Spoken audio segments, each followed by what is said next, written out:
नमस्कार, times time Navbharat पर आपका बहुत बहुत स्वागत है। नवभारत सुपर 6 में आपके साथ मैं हूं Rakesh Pandey.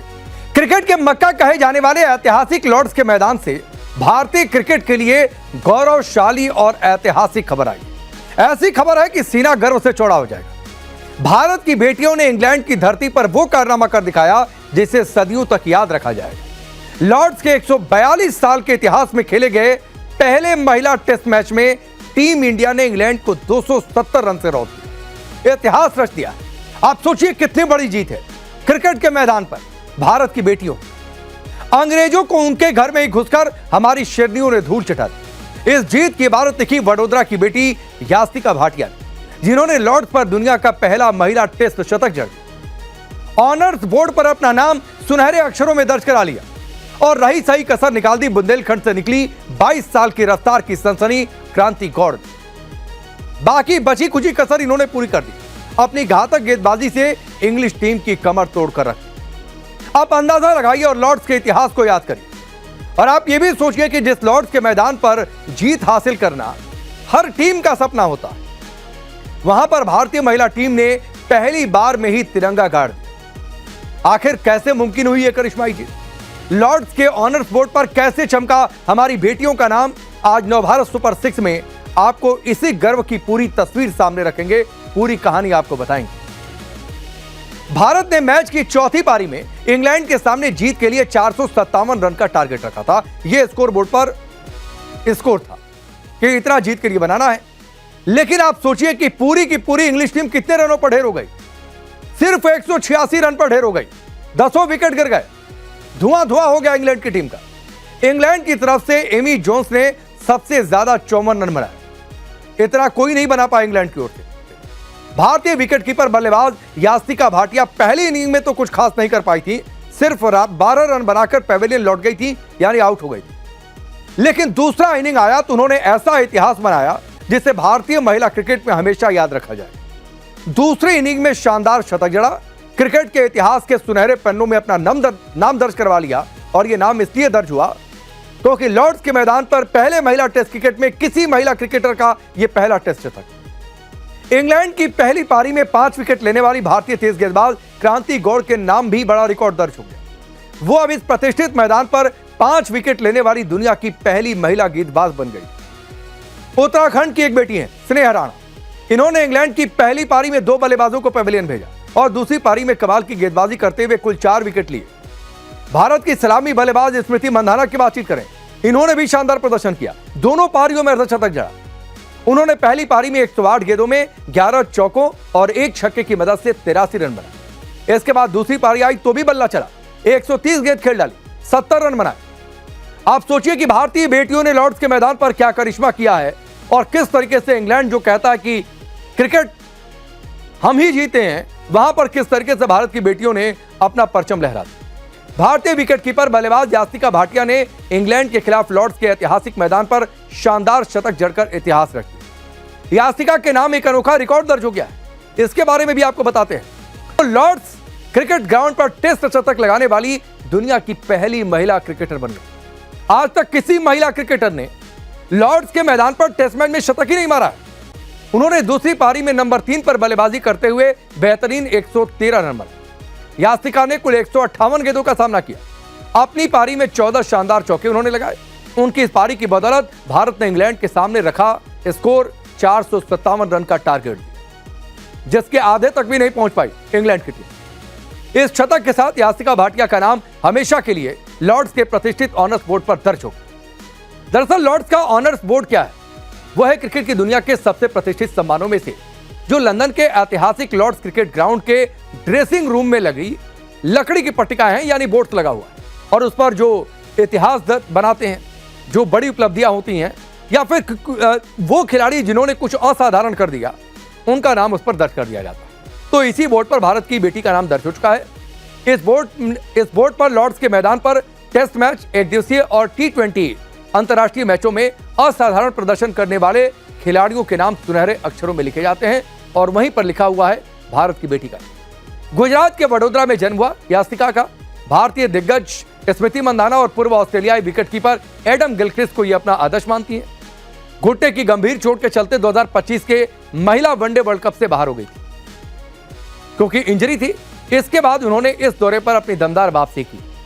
Women's premier league में वो मुंबई इंडियंस टीम की एक बेहद महत्वपूर्ण सदस्य भी हैं, जो महिलाओं का मुकाबला होता है आईपीएल। दरअसल सितंबर 2025 में विशाखापत्तनम में आयोजित टीम इंडिया के ट्रेनिंग कैंप के दौरान अभ्यास करते हुए यास्तिका भाटिया को चोट लगी। बाएं घुटने में गंभीर चोट थी और इस चोट की गंभीरता को देखते हुए सितंबर में ही मुंबई के एक अस्पताल में उनके घुटने की सर्जरी करनी पड़ी।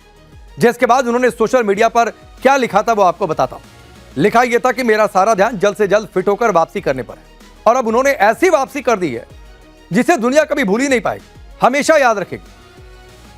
और यहां से भारतीय महिला क्रिकेट का भविष्य और ज्यादा सुनहरा होता दिखाई दे रहा है। इस असाधारण उपलब्धि के बाद लंदन के ऐतिहासिक लॉर्ड्स मैदान पर भारत और इंग्लैंड महिला टीम के बीच ऐतिहासिक टेस्ट मैच में भारत की 22 साल की तेज गेंदबाज क्रांति गौड़ ने अपनी घातक गेंदबाजी से इतिहास रचा।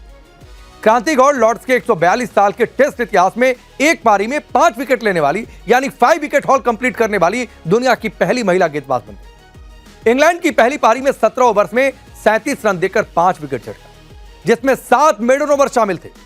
क्रांति की खतरनाक गेंदों ने मिया बाउचियर, टैमी बेमंड और कप्तान नैट सिवरब्रंट जैसे स्टार बल्लेबाजों को पैवेलियन का रास्ता दिखा दिया। टिक नहीं पाए वो इनके आगे। इस एकमात्र टेस्ट मैच में क्रांति ने कुल 7 विकेट लिए। वो टेस्ट क्रिकेट की एक पारी में 5 विकेट लेने वाली भारत की सबसे युवा महिला तेज गेंदबाज भी बन गई। यानी इतनी कम उम्र में भारत की किसी और महिला तेज गेंदबाज ने यह कारनामा पहले भी नहीं किया। और लॉर्ड्स के मैदान पर जो इतिहास बना वो तो अलग बना है। क्रांति गौड़ का जन्म मध्य प्रदेश के छतरपुर में एक आदिवासी कस्बे में हुआ था।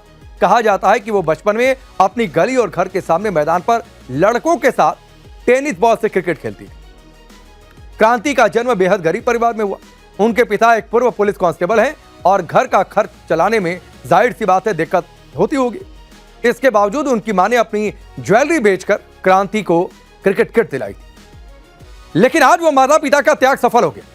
जो ऊंचाइयां क्रांति ने हासिल की वो घरेलू क्रिकेट में मध्य प्रदेश और महिला प्रीमियर लीग में यूपी वॉरियर्स के लिए खेलती है। क्रांति गौड़ उस भारतीय टीम का भी अहम हिस्सा थी जिसने 2025 का महिला वनडे क्रिकेट वर्ल्ड कप अपने नाम किया था। तो ये उपलब्धियां हैं। लेकिन चलिए आगे बढ़ते हैं और आगे आपको बताएंगे हॉर्मुज पर परमाणु बम वाली धमकी का सच क्या है। उससे पहले देखिए आज दिन भर की सुपर 6 खबर। शराबा चोरी मामले में सुप्रीम कोर्ट ने एसआईटी से स्टेटस रिपोर्ट तलब की है। अगली सुनवाई 20 जुलाई को होगी। इस बीच राम मंदिर ट्रस्ट ने सीईओ की नियुक्ति के लिए आवेदन मांगे हैं। 20 साल के अनुभव वाले हिंदू आवेदन कर सकते हैं। उधर अयोध्या में वकीलों ने प्रदर्शन किया और चंपत राय, अनिल मिश्रा, गोपाल राव पर एफआईआर की मांग। राम मंदिर के बाद बद्रीनाथ धाम में भी चढ़ावा चोरी ने तूल पकड़ लिया। मुख्य आरोपी प्रमोद नौटियाल को पुलिस ने देहरादून से गिरफ्तार कर लिया। बीकेटीसी के निलंबित कर्मचारी प्रमोद नौटियाल से बद्रीनाथ थाने में एसआईटी की टीम ने लंबी पूछताछ की और चढ़ावा चोरी को लेकर सवाल जवाब दिए। उधर मीडिया के सवालों पर प्रमोद ने चुप्पी साधी। 26/11 मुंबई हमले को लेकर गृह मंत्रालय के पूर्व अधिकारी के दावे से खलबली मच गई है। एमएचए के पूर्व अंडर सेक्रेटरी आरबीएस मणि ने कहा 26/11 हमला कांग्रेस और आईएसआई के बीच एक फिक्स मैच था। मणि ने कहा कसाब जिंदा नहीं पकड़ा जाता तो इसे हिंदू आतंकी हमला बता दिया जाता। उधर मणि के दावे पर बीजेपी ने कांग्रेस से स्पष्टीकरण मांगा। राहुल गांधी के विदेश से वतन लौटने की खबर है। सूत्रों के मुताबिक 20 दिनों बाद वो लौट आए हैं। उधर राहुल पर बीजेपी ने सवाल खड़े किए। अमित मालवीय ने पूछा उनके विदेश दौरे को किसने फंड किया, तो प्रदीप भंडारी ने पूछा विदेश में राहुल किन किन से मिले। उधर राहुल 19 जुलाई को देहरादून में छात्रों के साथ संवाद करेंगे।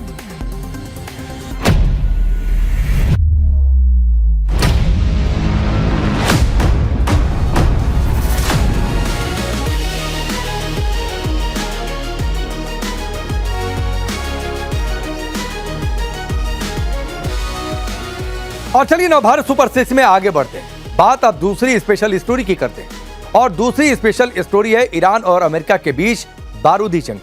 दोनों देशों के बीच हुए शांति समझौता यानी कि जो एक एमओयू था जिससे दुनिया को शांति की उम्मीद जगी थी वो अब पूरी तरह से बेमानी हो चुका है। ट्रंप कह भी चुके हैं कि अब ये तो खत्म मामला, रद्दी का टुकड़ा बन चुका है वो एमओयू। और इस महायुद्ध का सबसे बड़ा केंद्र है स्टेट ऑफ हॉर्मुज। दुनिया की सबसे बड़ी तेल लाइफलाइन पर कंट्रोल के लिए दोनों महाशक्ति आमने सामने। ईरान जहां इसे अपनी जागीर बताकर टैक्स और परमिट वसूलने पर अड़ा हुआ है और कह रहा है कि हमारे रूट से हमारी शर्तों पर गुजरना पड़ेगा, वहीं अमेरिकी फौजी ताकत इसे अंतर्राष्ट्रीय जलमार्ग बताकर ईरान को चुनौती दे रही है कि जो अंतर्राष्ट्रीय कानून है उसी के हिसाब से होगा, बपौती चलने नहीं देगा। अब सोचिए अगर हॉर्मुज पर यह टकराव ऐसे ही जारी रहा तो आगे क्या? तो जाहिर सी बात है जो एनर्जी क्राइसिस की हम बातचीत कर रहे थे वो एक बार फिर से गहरा जाएगा, दुनिया का चक्का एक बार फिर से थम जाएगा। सवाल यह भी पूछा जाएगा कि क्या वैश्विक अर्थव्यवस्था तबाह हो जाएगी, इस बात की भी चर्चा होने लगेगी। और इस जंग आज भारत तक कैसे पहुंचेगी, आज इन्हीं पहलुओं पर एक बार फिर से हम बात करेंगे। सबसे पहले आपको ईरान और अमेरिका के बीच जारी ताजा विवाद से जुड़ी कुछ बड़ी अपडेट्स बता। खबर यह है कि मिडिल ईस्ट में बढ़ते तनाव के बीच रूस ने अपना बेहद सुरक्षित Tu-21 4PU एयरबोर्न कमांड विमान को तेहरान भेज दिया। दुनिया भर में उड़ रहे विमानों की रियल टाइम लोकेशन दिखाने वाली वेबसाइट फ्लाइट रडार 24 ने यह दावा किया है। Tu-214PU सामान्य VIP प्लेन नहीं है, इसमें सुरक्षित और एनक्रिप्टेड कम्युनिकेशन सिस्टम है, कमांड एंड कंट्रोल सिस्टम है और स्पेशल डेटा लिंक लगे हुए। इनकी मदद से संकट की स्थिति में भी रूस के टॉप लीडर उड़ान के दौरान सेना और सरकार का संचालन कर सकते हैं। इसी वजह से इसे रूस का डूम्सडे प्लेन यानी कि प्रलय के दिन इस्तेमाल होने वाला विमान भी कहा जाता है। करीब 2 घंटे पहले आई इस खबर के बाद जो है अमेरिका ने ईरान के बंदर अब्बास शहर और केशम द्वीप के पास बमबारी की। अमेरिका ने ईरान के खुजेस्तान प्रांत में भी हवाई हमला किया है। डिप्टी गवर्नर वलीउल्लाह हयाती ने बताया कि यह हमले अहवाज शहर के पास किए गए। हमले से नुकसान भी हुआ है और नुकसान का आकलन किया जा रहा है। खुजेस्तान ईरान का तेल और गैस का सबसे बड़ा केंद्र है। वहीं ईरान भी अमेरिका और उसके सहयोगियों को पूरी ताकत से जवाब दे रहा है, यानी एक बार फिर से युद्ध के हालात पूरी तरीके से बन चुके हैं। ईरान ने बहरीन के शेख ईसा एयरबेस पर हमला किया। IRGC ने अपने बयान में कहा कि उनकी एरोस्पेस फोर्स ने हेलीकॉप्टरों के रखरखाव केंद्र, P-8 सैन्य विमान के हैंगर और अमेरिकी सेना के drone command and central control centre पर अटैक किया।